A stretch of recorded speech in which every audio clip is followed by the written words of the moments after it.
Hi friends, ಕಾರಣ್ಯ Kannada ವ್ಲಾಗ್ಸ್ಗೆ ಸ್ವಾಗತ. ಹೊಸದಾಗಿ ನನ್ನ ಚಾನಲ್ ಯಾರಾದರೂ ನೋಡುವುದಾದರೆ ಪ್ಲೀಸ್ ಸಬ್ಸ್ಕ್ರೈಬ್ ಮಾಡಿ, ಪಕ್ಕದಲ್ಲಿರುವಂಥ ಬೆಲ್ಲೈಕನನ್ನು ಕ್ಲಿಕ್ ಮಾಡಿರಿ.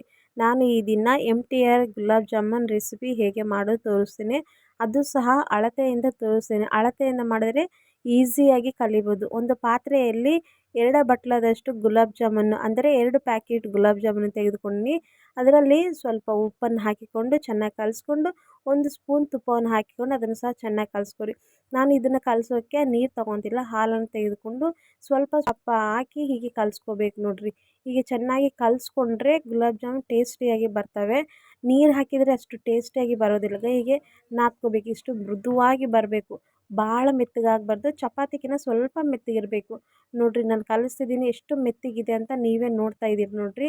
ಹೀಗೆ ಕಲಸಿ ಆದಮೇಲೆ ನನ್ನ ಕೈಗೆ ನೋಡ್ರಿ ಒಂದು ಸ್ವಲ್ಪ ಸಹ ಹಿಟ್ಟು ಅಂಟಿಲ್ಲ ನೋಡ್ರಿ. ಈಗ ಹಿಂಗೆ ಪ್ರೆಸ್ ಮಾಡಿದ್ರೆ ಮೆತ್ತಗಿರ್ಬೇಕು, ಹಿಟ್ಟು ಹಾಗೆ ಇರಬೇಕು.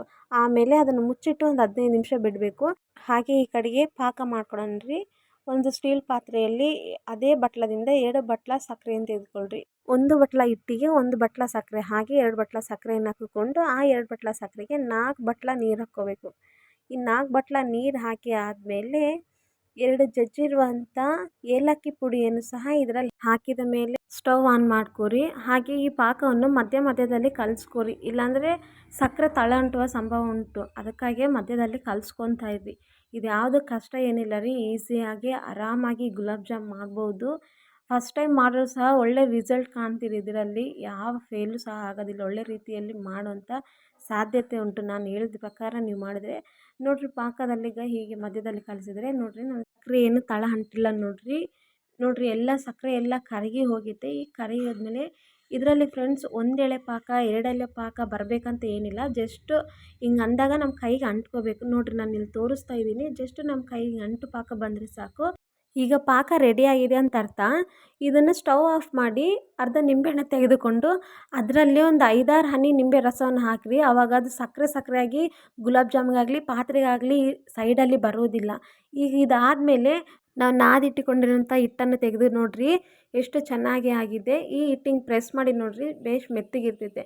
ಇವಾಗ ಉಂಡೆ ಕಟ್ಟೋಕ್ಕೆ ಚೆನ್ನಾಗಿರುತ್ತೆ. ಹಿಂಗೆ ಮೆತ್ತಗಿದ್ದರೆ ಸ್ವಲ್ಪ ತುಪ್ಪವನ್ನು ಕೈ ಸವರಿಕೊಂಡು ಸ್ವಲ್ಪ ಹಿಟ್ಟನ್ನು ತೆಗೆದುಕೊಂಡು ಉಂಡೆಗಳು ಮಾಡಿರಿ. ಉಂಡೆ ಮಾಡುವಾಗ ಸ್ವಲ್ಪ ಗಟ್ಟಿಯಾಗಿ ಪ್ರೆಸ್ ಮಾಡಿರಿ. ಯಾಕೆಂದರೆ ಒಳಗಡೆ ಗಂಟು ಏನನ್ನಿದ್ರೆ ಅದು ಸರಿ ಆಗ್ತೈತೆ.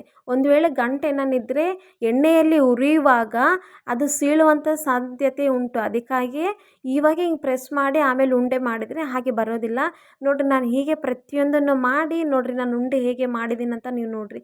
ಹೀಗೆ ಎಲ್ಲ ಉಂಡೆಗಳನ್ನು ಮಾಡಿರಿ ನೋಡಿರಿ. ನಾನು ಎಷ್ಟಾಗಿದೆ ಉಂಡೆ ಅಂತ ನಾನು ಸಣ್ಣ ದೊಡ್ಡ ಎಲ್ಲ ಸಹ ಮಾಡಿದ್ದೀನಿ.